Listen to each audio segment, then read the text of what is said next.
उपस्थित मेरे धर्म प्रेमी बंधुओं, मेरी माताओं तथा मेरी बहनों, आप सभी का प्रातः काल की इस धर्म सभा में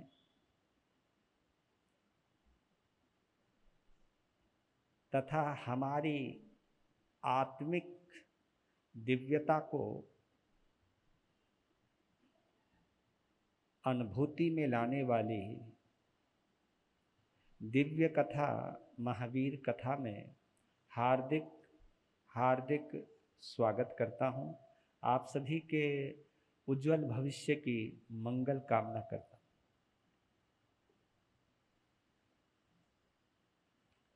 एक बार पुनः हम अपने सौभाग्य को सराहते हुए अनुभव करें, अपने सौभाग्य की सराहना करते हुए ऐसा महसूस करें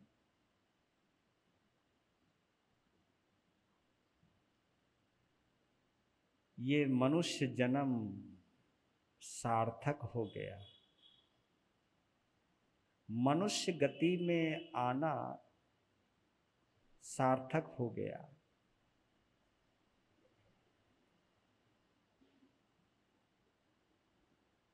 कि पहली बात तो हमारा जन्म उस कुल में हुआ, उस परंपरा में हुआ, उस परिवार में हुआ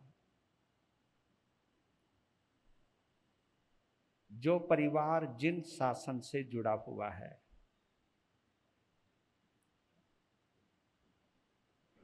जहां पर पंच परमेष्टि को परमात्मा के रूप में स्वीकार किया जाता है।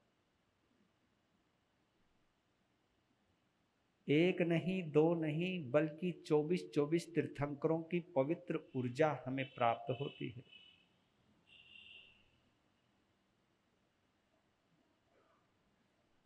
और मुझे ये आत्मिक संतोष है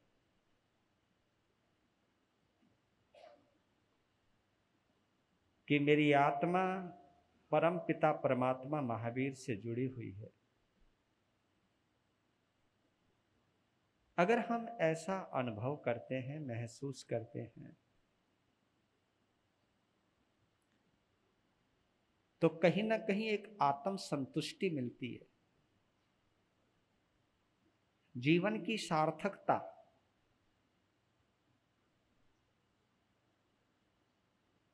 का दर्शन होता है। तो उसी की अनुभूति करते हुए हम महावीर की कथा सुनेंगे। तो महावीर की कथा हमारे कानों का ही नहीं बल्कि हमारे प्राणों का स्पंदन बन जाएगी। हमारी धड़कनों में धड़कने लगेगी ये कथा। हमारे श्वासों के साथ जीने लगेगी ये कथा। जैसे जीवन के लिए श्वास जरूरी है, ऐसे ही सोच के लिए महावीर भी जरूरी है। जीवन के साथ श्वासों का संबंध है तो सोच के साथ महावीर का संबंध होना चाहिए। जब भी मैं कुछ सोचूं, जब भी मैं कुछ समझूं, जब भी मैं कुछ जानूं, तो महावीर मेरे सामने खड़े हो जाने चाहिए।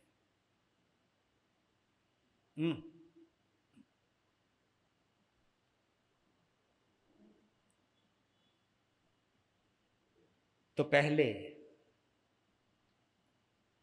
गीत गा लेते हैं क्योंकि अब महावीर तक पहुंचाना है। 25 भवों की हमने कथा सुन ली है। अब 26 और 27वां भव महावीर का ही है। और 26वां भव तो एक प्रतीक रूप है। तो लीजिए, डूबते हैं, गीत गाते हैं प्रार्थना के। ये प्रार्थना भी है, पूजा भी है, और देखा जाए तो महावीर के 27 भवों का दिग्दर्शन भी है। और हम ऐसा भी महसूस कर सकते हैं कि महावीर तो 27वें भव में वर्धमान बन गए, लेकिन पता नहीं हमारे कितने भव बाकी हैं। लेकिन इतनी बात पक्की है, जिस दौर से वर्तमान में हम गुजर रहे हैं, ऐसे हमारे वर्धमान गुजर चुके हैं। जैसे कभी भगवान बनने का मौका वर्धमान को मिला, ऐसा कभी ना कभी मौका हमें भी मिलेगा। अब महावीर बनने की कथा, 27वें भव की कथा, 25वें भव में तीर्थंकर गोत्र की उपार्जना की।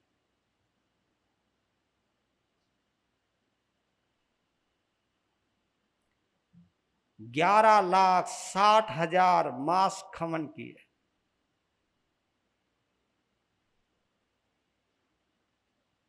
तीर्थंकर बंद के 20 बोलों की आराधना की।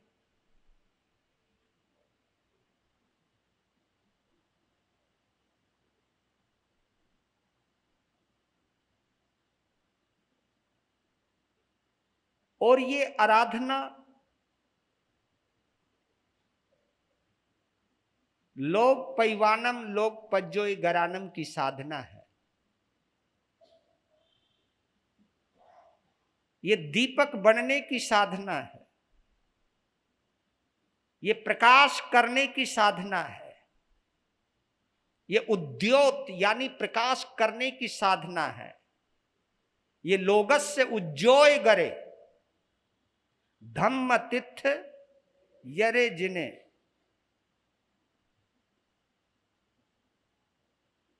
लोक में उद्योत करने वाले, लोगस्य उज्जोय गरे, लोकस्य उद्योत करे। अगर हम इसका संस्कृत रूपांतरण करें तो इसका अर्थ यही बनता है, लोकस्य उद्योत करे, यानी लोक में उद्योत करने वाले, धम्म तीर्थ यरे जिने, धर्म तीर्थ की स्थापना करने वाले।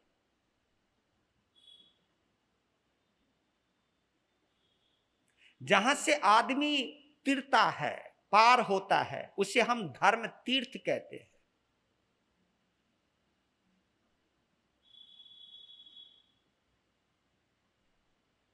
धर्म तीर्थ उसको कहते हैं जहां पर कोई जात बिरादरी नहीं होती, जात पात नहीं होती, जहां केवल धर्म होता है, जहां व्यक्ति को उसके रंग से नहीं देखा जाता, ना उसके स्टेटस से देखा जाता है, और जहां ना उसके रंग कलर जात पात से देखा जाता है, वर्ण भेद से देखा जाता है, नहीं, जहां केवल आत्मा की दृष्टि से देखा जाता है। इसलिए उसको हम धर्म तीर्थ कहते हैं, धम्म तीर्थ यरे जिने।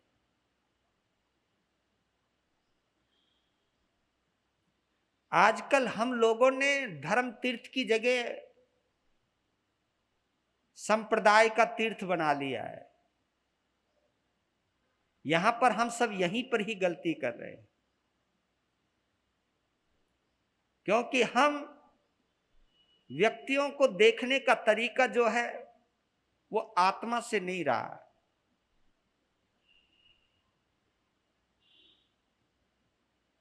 और ये सब नजरों का खेल है, ये सब दृष्टि का भेद है। इसलिए भगवान महावीर ने सबसे ज्यादा जोर अगर कहीं पर दिया है तो वो सम्यक दृष्टि पर दिया है। जिन शासन की शुरुआत होती ही सम्यक दर्शन से ही है, बस सब नजर का खेल है भैया।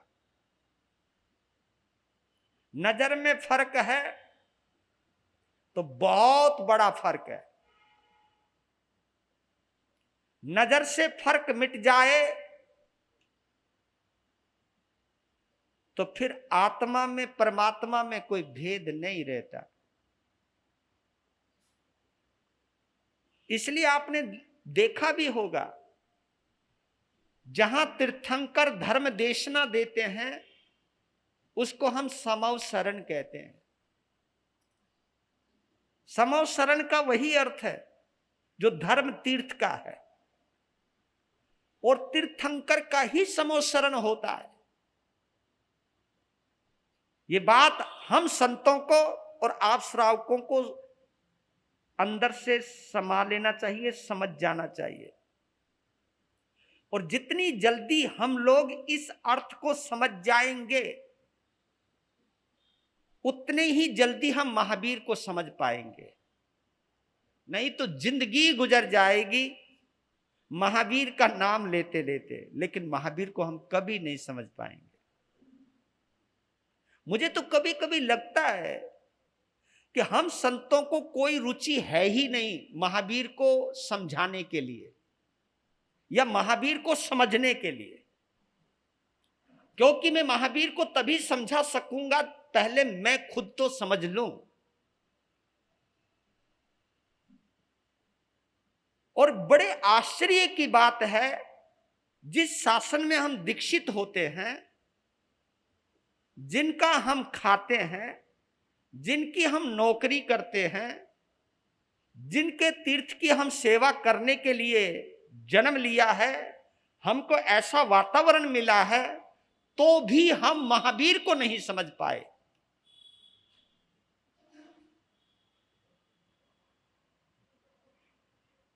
तो भी हम तीर्थंकर को नहीं समझ पाए। जिस धर्म की शुरुआत नमो अरिहंतानम से होती हो और जिसकी पूर्णाहुति नमो लोए सव्वे साहुनम से होती हो, तो फिर हम भटके कहां पर, फिर हम गड़बड़ कहां हुए?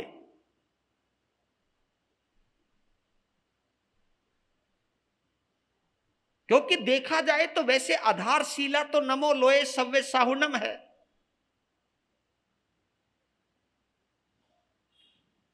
उसकी पूर्णाहुति नमो अरिहंतानम है, क्योंकि सिद्धानम तो दूसरा रूप आ गया है, वो अरिहंतों की पूर्णता है।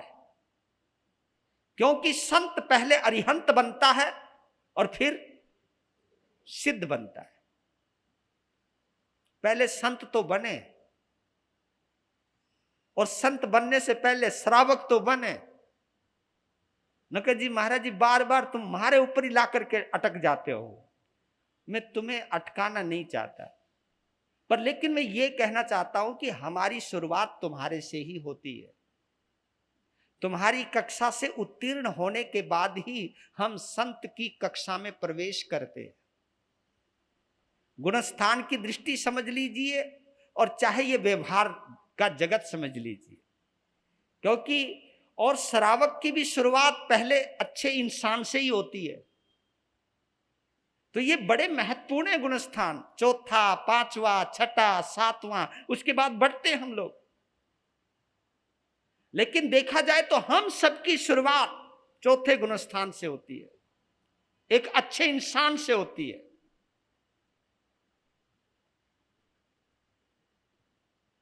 गुणग्राही इंसान से होती है, इंसानियत से होती है।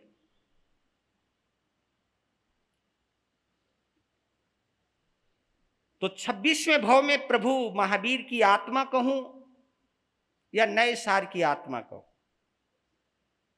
और आपने देखा होगा ये तीन चीजें बड़ी गजब की हैं, चेक करना कभी। एक तो नए सार, एक नंदन मुनि और एक निर्वाण। ये तीनों चीज नन्ना पर है।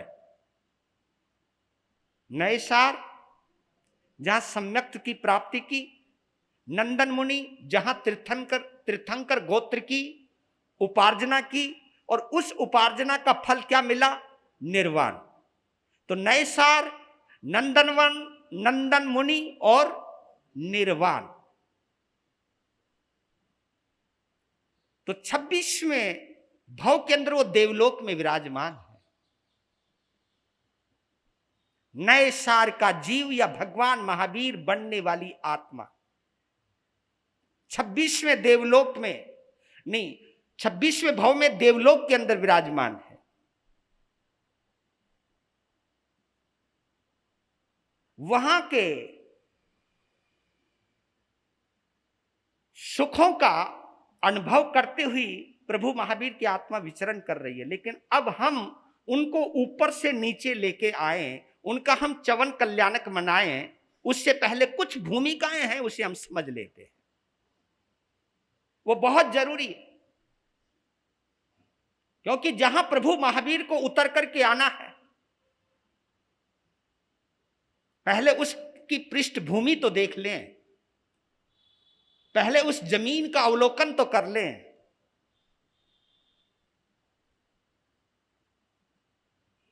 जिस सरोवर में वर्धमान रूपी कमल का फूल खिलना है, उस सरोवर की निर्मलता को तो महसूस कर ले।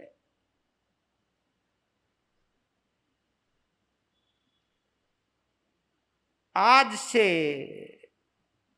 2600 साल पहले, क्योंकि ईसा पूर्व बोलते इसको, ये कि ईसा पूर्व, क्योंकि ये ईस्वी सन चल रहा है,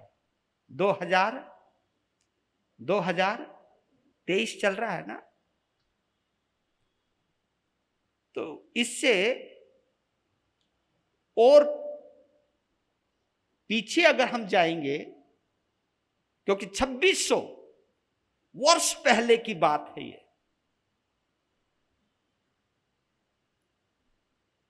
इस भारत देश में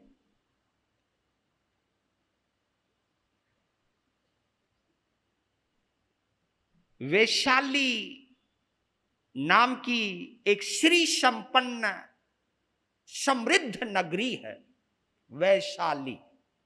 उसको वैशाली जनपद भी कहते हैं, जनपद जिले को कहते हैं हमेशा।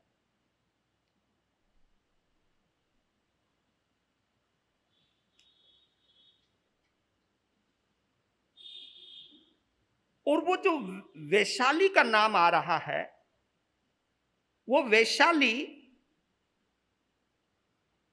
18 गणराज्यों का प्रतिनिधित्व करती थी। गणराज्य, लिच्छवी वंश के 9 राजा और मल्लवी वंश के 9 राजा, इसको लिच्छवी और मल्लवी वंश के 9 राजा, यानी 18 राजा। जहां मल्लवी और लिच्छवी वंश के 9 राजा राज्य किया करते थे, तो उनका एक गणराज्य था, उनका सामूहिक नेतृत्व था।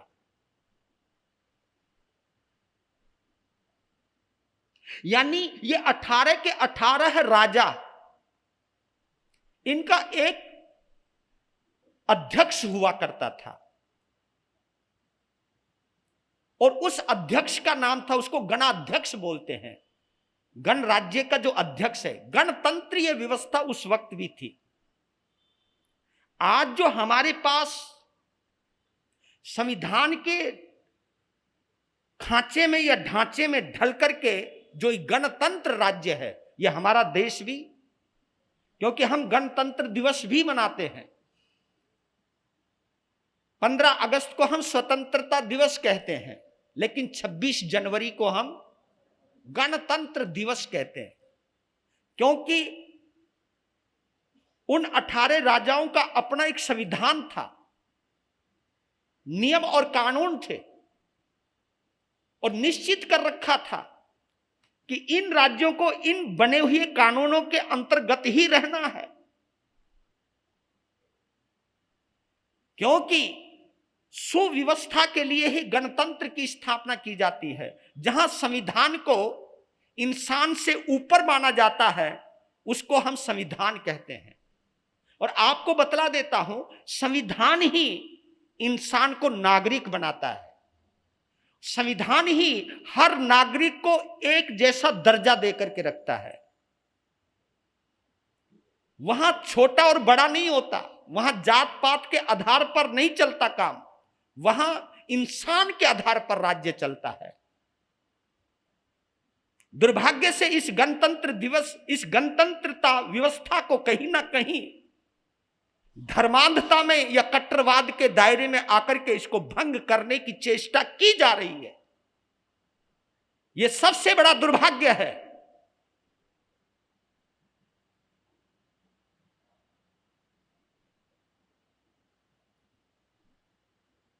कि केवल जबान से लोकतंत्र बोला जाता है, लेकिन इस लोकतंत्र की कहीं ना कहीं हत्या की जा रही है हर रोज। पता नहीं इन सत्ता पर बैठे हुए लोगों को कब विवेक आएगा, कब मानवीय चेतनाओं का मूल्यांकन करेंगे। ऐसी हम मंगल कामना करते हैं कि हमारी गणतंत्रीय व्यवस्था सुचारू रूप से चलती रहे। ऐसी मैं भगवान महावीर की इस दिव्य कथा पर मैं मंगल कामना करता हूं, मंगल भावना भाता हूं।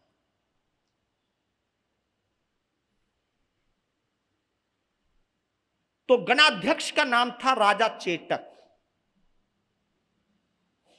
राजा चेटक वो वैशाली नगरी के राजा थे और गणाध्यक्ष के पद पर, क्योंकि वो 18 के 18 राजा अपना बोस मानते थे उनको। किसको? राजा चेटक को। ये व्यवस्था है।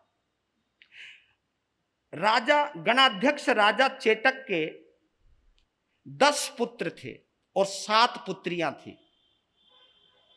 10 पुत्र और 7 पुत्रियां थी। 10 पुत्रों में सबसे बड़े जो पुत्र हैं उस पुत्र का नाम है सिंहभद्र। सिंहभद्र सबसे बड़ा बेटा है और वो राजकुमार ही नहीं बल्कि संपूर्ण गणराज्य की सेनाओं का वो सेनापति भी था। तो सेनापति ऐसी तो नहीं बना दिया जाता। वो बहादुर था, शेर जैसा कलेजा था, वीर था और बड़ा समझदार था और सेना की व्यूह रचना रचने में बड़ा जबरदस्त माहिर था। वो बुद्धि निधान था।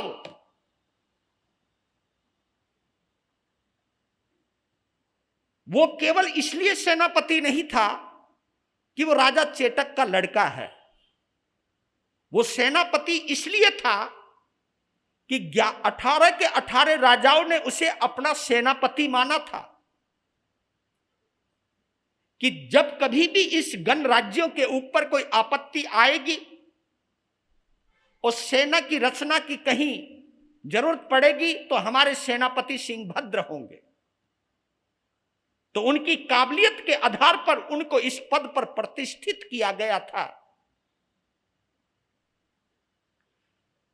और उनकी 7 पुत्रियां थी और 6 पुत्रियों का विवाह भिन्न भिन्न राजाओं के साथ हुआ था। और सबसे छोटी पुत्री उन्होंने कुमारी अवस्था में, जिनका नाम सुज्येष्ठा है, कुमारी अवस्था में उन्होंने साध्वी जीवन ले लिया था। और बतला देता हूं, जो चेलना है वो भी राजा चेटक की ही बेटी है, जो महाराजा श्रेनिक से ब्याही हुई थी। शिवा देवी चंड प्रद्योत, जिसको अवंती पति कहते थे, चंड प्रद्योत की रानी थी शिवा देवी। और कौशांबी के राजा हुआ करते थे राजा शतानिक, तो उनकी पत्नी का नाम मृगावती, ये भी राजा चेटक की ही बेटी थी। और आपने उदयन नरेश का नाम सुना है, क्योंकि जिन्होंने क्षमा वनी के अंदर उनका नाम आता उदयन राजा। तो उदयन राजा की जो पत्नी थी प्रभावती, वो भी राजा चेटक की ही बेटी थी। पद्मावती ये राजा दधिवान की धर्मपत्नी थी, रानी थी, और ये महासती चंदन बाला की मां भी थी।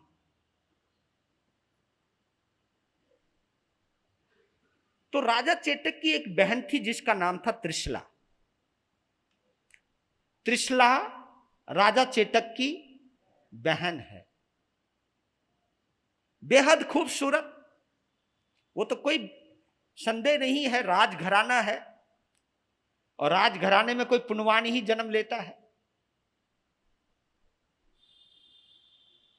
उनके सौंदर्य में भी कोई कमी नहीं, बहुत टिकी हुई, शांत, समझदार और अपनी मर्यादा में रहने वाली वो सुकुमार राजकुमारी। एक बार अपने पिता की और मां की आज्ञा लेकर के अपनी सखियों के साथ त्रिशला राजकुमारी वन भ्रमण के लिए निकली। कुछ सैनिकों को लिया, एक बड़ा वाला रथ लिया जिसमें अपनी सखियों को भी वो बैठा सके।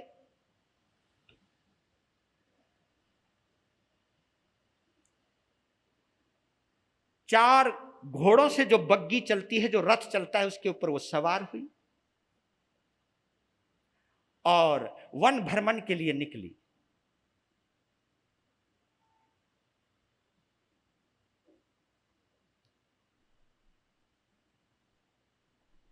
तो आगे एक मोड़ आया, उस मोड़ पर क्या देखा? एक खूबसूरत नौजवान जिसका भव्य ललाट है, चमकती हुई मोटी मोटी आंखें हैं और दोनों हाथ घुटनों तक आते हैं और एक बलिष्ठ खूबसूरत नव यौवन संपन्न एक नौजवान सामने खड़ा हुआ हाथ से इशारा कर रहा है। आते हुए रथ को देखकर दूर से इशारा कर रहा, रुको रुको रुको।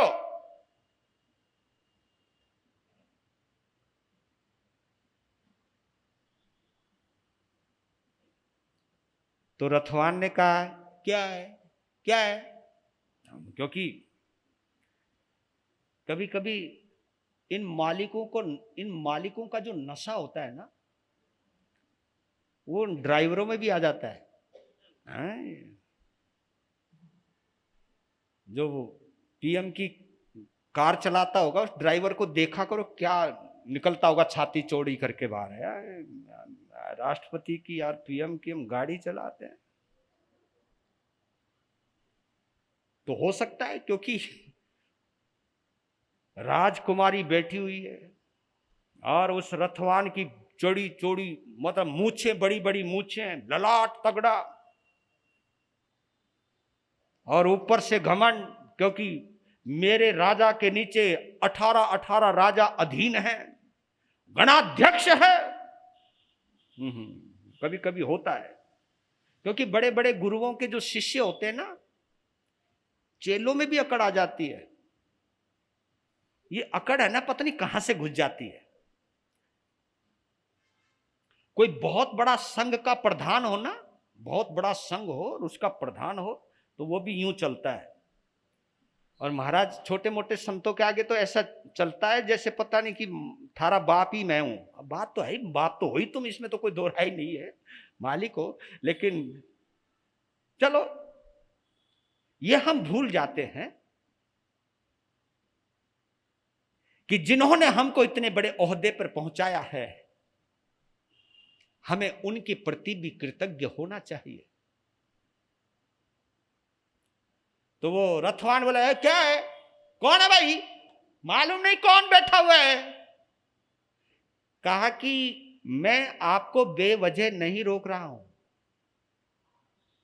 क्योंकि थोड़ी दूरी पर जिस रास्ते से तुम्हारा रथ जा रहा है, वहां कीड़े और मकोड़े बहुत ज्यादा निकले हुए हैं, और जिस स्पीड से तुम लोग जा रहे हो, क्योंकि धूल उड़ रही है, हो सकता है तुम्हें वो कीड़े मकोड़े कीड़ियां नजर ना आए और वो इन घोड़ों की टाप के नीचे और रथ के पहिए के नीचे दब के कहीं मर ना जाए, इसलिए मैं तुम्हें रोक रहा हूं।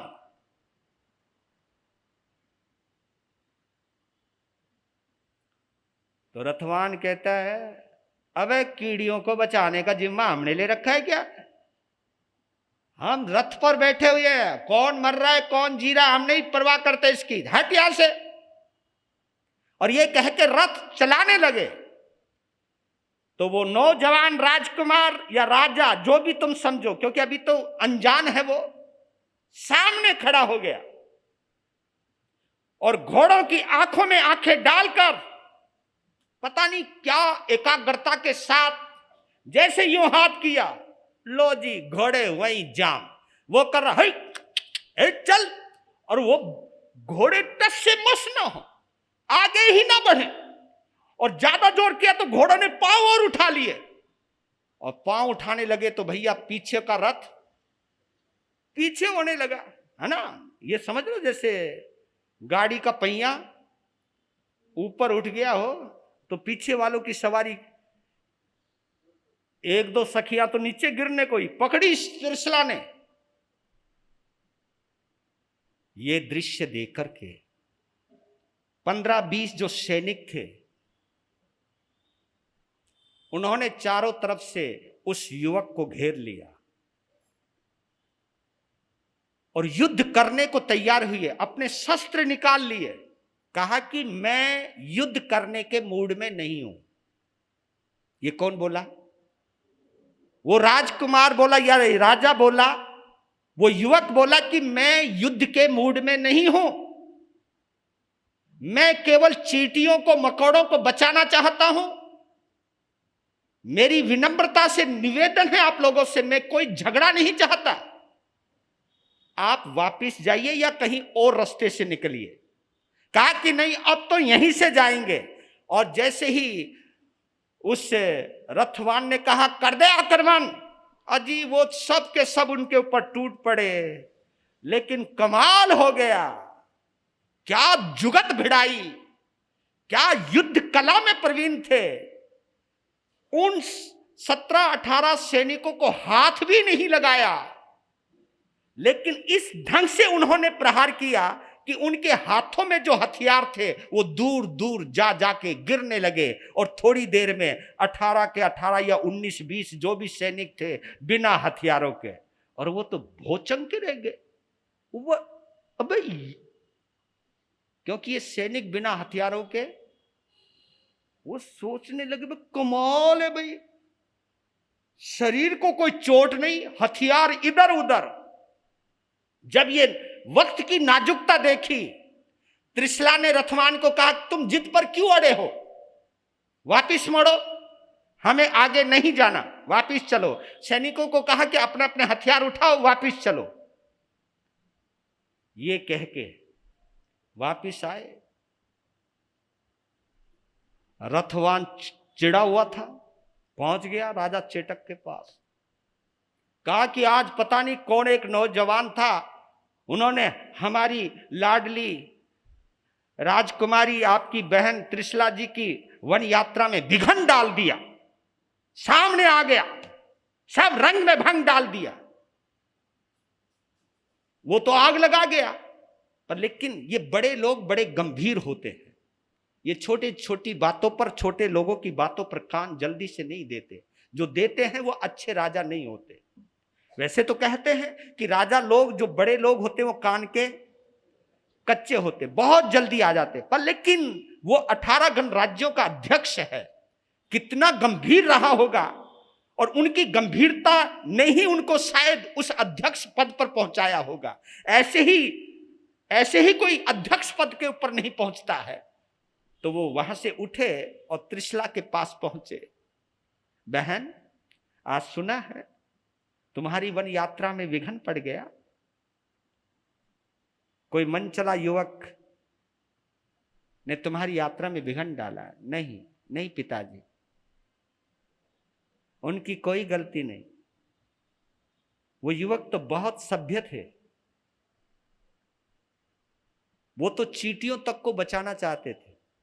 आपके रथवान जो रथी था, सारथी था, वही उनसे बदतमीजी से बोले, आपके सैनिकों ने उनके ऊपर आक्रमण किया, लेकिन कमाल है क्या कला थी उनके पास, आपके सैनिकों को चोट तक नहीं पहुंचाई, आपके सैनिकों को पल भर में देखते देखते निशस्त्र कर दिया, बिना हथियार के कर दिया।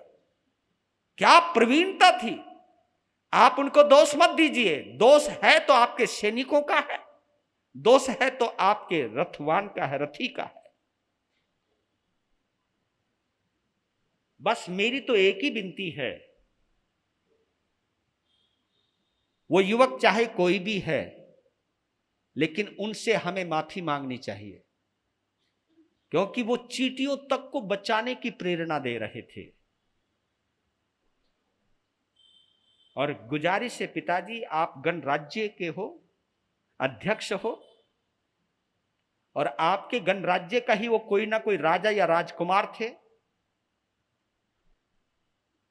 और उनके अंदर चींटियों तक भी इतनी दया देखी, तो आपको अपने रथी यानी सारथी और सैनिकों के दुर्व्यवहार के लिए एक माफी पत्र लिखना चाहिए। अपनी बहन की इस दूरदर्शिता को देखकर कायल हो गए। ऐसे ही वो वर्धमान की मां नहीं बनी। वजह है, देखो कमाल। तो पता किया कि वो कौन था, तो पता चला अरे वो तो कुंडलपुर के राजा, नौजवान राजा सिद्धार्थ है। जैसे पता चला, राजा चेटक को अपनी गलती का एहसास हुआ और दूत भेजा एक पत्र लेकर के कि जाओ और भरी सभा में ये पत्र पढ़कर सुनाओ, और हमारी पूरे सिस्टम की तरफ से, हमारे राज्य की तरफ से, हमारी व्यवस्था की तरफ से राजा सिद्धार्थ से क्षमा याचना, क्षमा प्रार्थना, माफी की याचना करना। तो जैसे ही राजसभा में, राजा सिद्धार्थ की राजसभा में, जैसे ही राजा चेटक नहीं बल्कि वो 18 राजाओं का मालिक था, मालिक तो उनके भी थे वो, तो जैसे ही गणाध्यक्ष राजा चेटक का दूत दरबार में पहुंचता है, तो राजा सिद्धार्थ ने हाथ जोड़कर उस दूत को नमन किया। आपके आने का वजह, कारण, कहा कि हमारे राजा चेटक ने यह पत्र भेजा है, मैं पत्र सुनाना चाहता हूं। तो उस समय लिखा हुआ था, समादरणीय सम्राट सिद्धार्थ, नमस्कार, शुभकामना, गहरा अफसोस कि मेरे कुछ सैनिकों के द्वारा, मेरे सारथी के द्वारा बीच जंगल में आपके साथ जो दुर्व्यवहार हुआ, उसके लिए मैं अपने आप को जिम्मेवार मानता हूं। मैं उनको व्यवस्थित और मर्यादित नहीं रख पाया, और ना ही वो आपकी दया करुणा को समझ पाए। उन्होंने जो भी दुर्व्यवहार किया उसके लिए मैं आपसे क्षमा याचना करता हूं, क्षमा प्रार्थी हूं। आपका अपना राजा चेटक।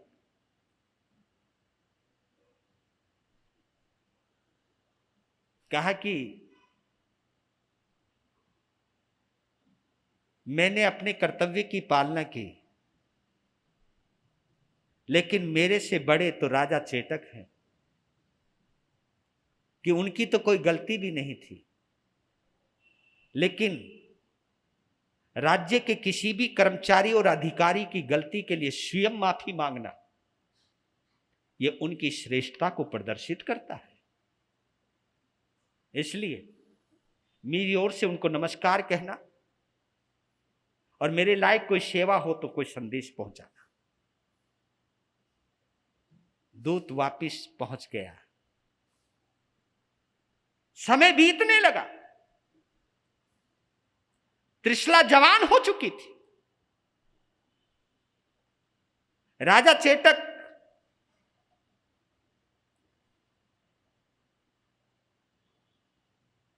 अपनी मां को भी कहते थे, त्रिशला को पूछो,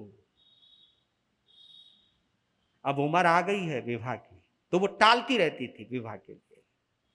तो एक दिन वो घुमा फिरा करके मां उनसे बात कर रही थी कि बेटा त्रिशला, तेरा कोई इरादा नहीं है क्या विवाह करने का? कहा कि मेरा कोई इरादा तो नहीं है। नहीं बेटा, कोई भी लड़की हमेशा अपने मां के घर में नहीं रहती है, उसको जाना ही होता है।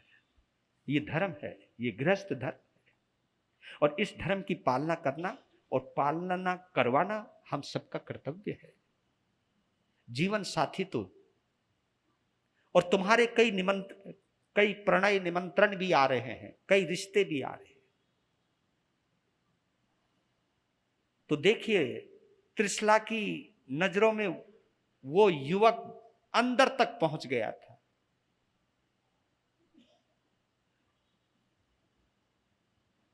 कि चींटियों को बचाने के लिए अकेला भिड़ गया।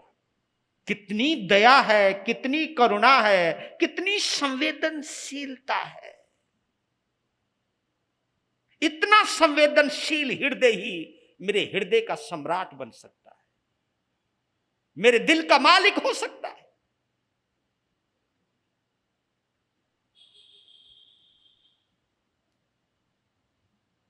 तो मां को कहा कि अगर विवाह करना ही है तो फिर किसी के प्रणय निमंत्रण की जरूरत नहीं, वो मौजूद है। और मां, वो कहीं राजमहलों में नहीं रहता, वो मेरे दिल में रहता है। हैं बेटा, तूने बताया क्यों नहीं? कहा कि बस लज्जावश नहीं बता पाई, लेकिन वो मेरे दिल में रहता है। वो कुंडलपुर के राजा सिद्धार्थ, जिन्होंने चींटियों को बचाने के लिए खुद भिड़ गए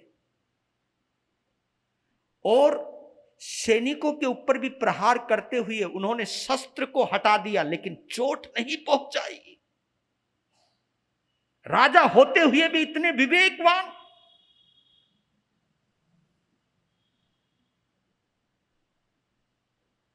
बस अगर विवाह करना ही चाहते हो, मुझे जीवन साथी के रूप में कोई देना ही चाहते हो, तो आप मुझे राजा सिद्धार्थ को दे दीजिए। अपनी बेटी को अपने गले लगा लिया। गहरी तसल्ली हुई। देखिए, दोनों तरह की मानसिकताओं का मिलन हो रहा है। तो मां ने चेटक को कहा कि बेटा, तुम्हारी बहन ने एक को चुन लिया है, और वो कोई और नहीं, जिसके दरबार में आपने अपने दूत को भेजा था माफी मांगने के लिए, वही सिद्धार्थ उनको पसंद है। इतना सुनते ही, क्योंकि वो एक छोटा सा राज्य का था, क्योंकि बाद में बनता है ना सब कुछ, लेकिन अपनी बहन की पसंद को और राजा सिद्धार्थ की शूरवीरता और विवेकपूर्ण शूरवीरता, इसको शूरवीरता मतलब किसी के पास ताकत है तो उस ताकत का अंधानुकरण नहीं है। किसी के पास सत्ता की शक्ति आ गई है, पद की शक्ति आ गई है, तो उसका दुरुपयोग करते हैं कई लोग। लेकिन सत्ता की शक्ति आने के बावजूद भी उसमें विवेक रखना, संयम और मर्यादा रखना। अधिक कायल हो गया और अपनी बहन की इस पसंद के ऊपर दिल दे बैठे राजा चेटक कि वास्तव में कुछ भी कहो, चयन बड़ा जबरदस्त किया है, फिर भी अपनी संतुष्टि के लिए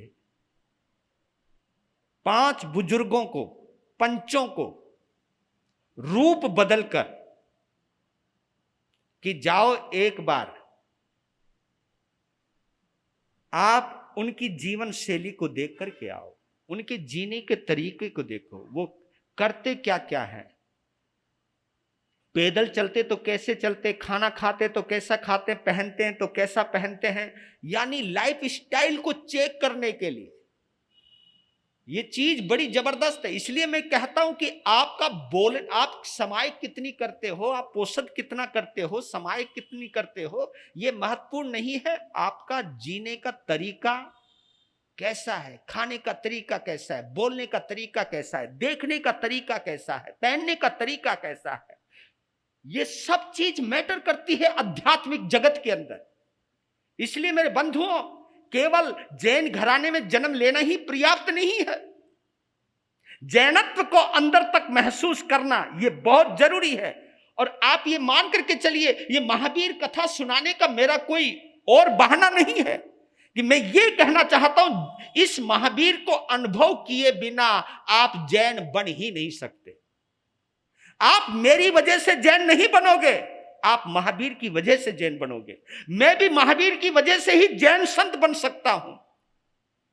किसी संप्रदाय के राग में फंस करके मैं भी महावीर जैसा नहीं बन पाऊंगा, क्योंकि मेरे लिए संप्रदाय दूसरे नंबर पर होना चाहिए, मेरे लिए महावीर सबसे पहले होने चाहिए, महावीर की जीवन शैली पहले होनी चाहिए, उनके संदेश, उनके उपदेश, उनकी सीख सबसे ऊपर रहनी चाहिए मेरे लिए।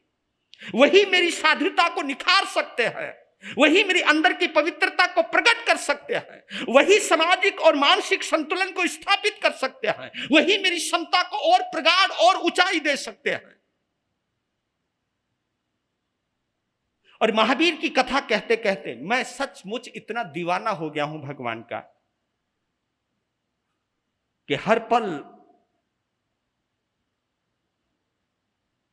वो मेरे साथ रहते हैं, ऐसा मुझे अनुभव होने लगता है। मैं उपकार मानता हूं अपने गुरुदेव का।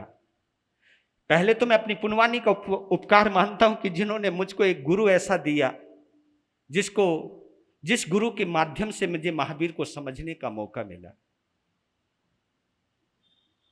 और फिर महावीर की जीवनी पढ़ करके, उनके जीवन चरित्र को पढ़ते पढ़ते इतना भावुक हो गया कि सोचने लगा कि वास्तव में ये महावीर का संत इस तरह होना चाहिए, उसकी सोच ऐसी होनी चाहिए।